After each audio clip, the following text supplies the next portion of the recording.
you can add to the list of multiple investigations, both here in the United States and in Brazil, that are already ongoing, targeting Representative George Santos, if that's his real name. Well, now we have a new one. The DOJ has reportedly opened a criminal investigation into George Santos's campaign finances. This is not the only investigation that's currently looking into his campaign finances. But I think it's a good thing to investigate, because while he has done many reprehensible, unethical things, the clearest example that it appears we have when it comes to illegal acts is in his campaign finance. Aside from the fraud case in Brazil, he did appear to have done that. We'll see if Brazil ever gets justice. For now, though, there's a lot of questions about some of what he has claimed happened when it came to his campaign finance, and we want to give the details.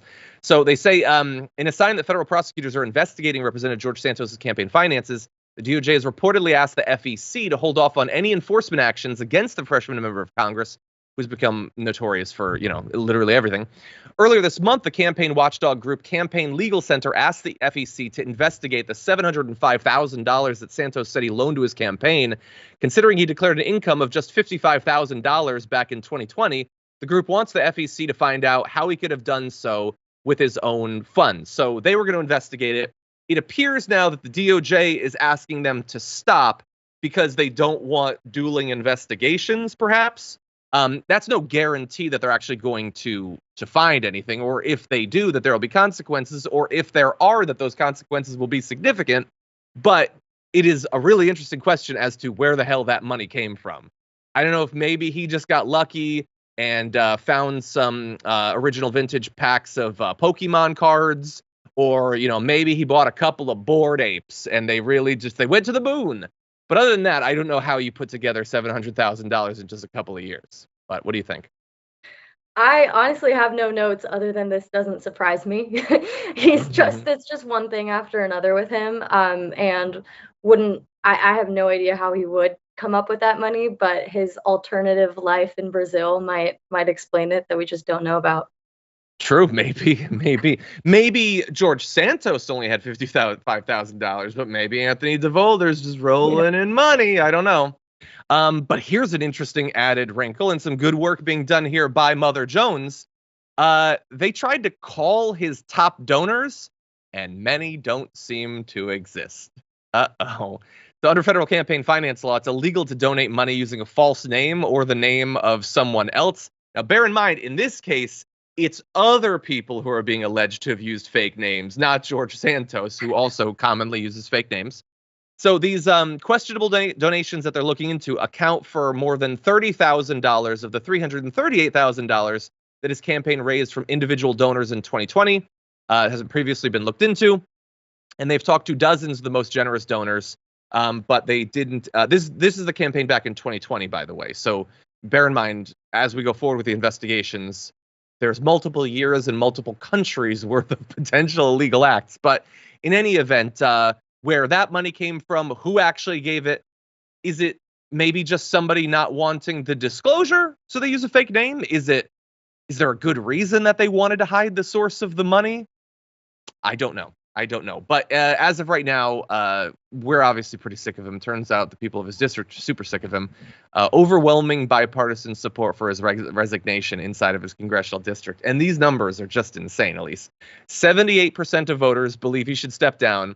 That includes 71% of Republicans and 89% of Democrats. Now, I mean, one could make the point that maybe 71% isn't enough. The dude lied about his mom dying in the towers, and he lied about the Holocaust. How does 29% of your district Republicans still think, it's a mixed bag, or I don't have strong feelings? How do you not have strong feelings at this point? But I don't know if we've ever seen numbers this high in a bipartisan fashion, Elise, for people to step down. So that's something. Oh, yeah, it's incredible. And I would hope that if Kevin McCarthy doesn't want to oust him, that people do when the election comes around. But it's really disappointing when there is such bipartisan support that Republicans won't really do the right thing. But we know that bipartisan support doesn't really imply anything about a Republican Congress member's stance on anything. So still not a surprise. That's true. Yeah, and it doesn't necessarily imply anything about what Kevin McCarthy would actually do. it might be that in the end we just have to wait for him to either be destroyed in a Republican, more likely destroyed in a Republican primary in 2024. I don't think he'd get to the general election. And that can be okay. Like, when Madison Cawthorn gets elected and spends 2 years ignoring his constituents and punching dead trees or whatever, and then he gets ousted, that's good. And Lauren Boebert almost lost in her first re-election bid, but I don't know. For me, it's not enough. Like, I don't want him to have succeeded in getting even 2 years. Like, the idea, like, I can think of so many people, and I'm sure you can think of even more people who the country would be so enriched by them serving in elected office for a couple years.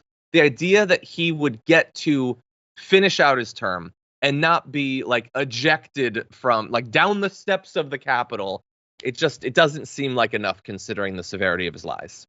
Exactly. And it really just highlights a pattern with GOP and Lauren Boebert, Madison Cawthorn, George Santos. It's all this radicalization of the right, and the fact that the establishment GOP don't seem to be doing anything to stop this radicalization implies some implicit or explicit support of it. And I worry that, George Santos having 2 more years, Lauren Boebert skating by, it furthers this narrative that the GOP are really, really starting to hone in on the furthest left, even though it seems like a small group. And yeah, it's very disappointing. Yeah. Well, we're going to be watching. I'm sure there's already tons of Republicans in his district that are just waiting to run against him. So that'll be coming in, honestly, not that much longer.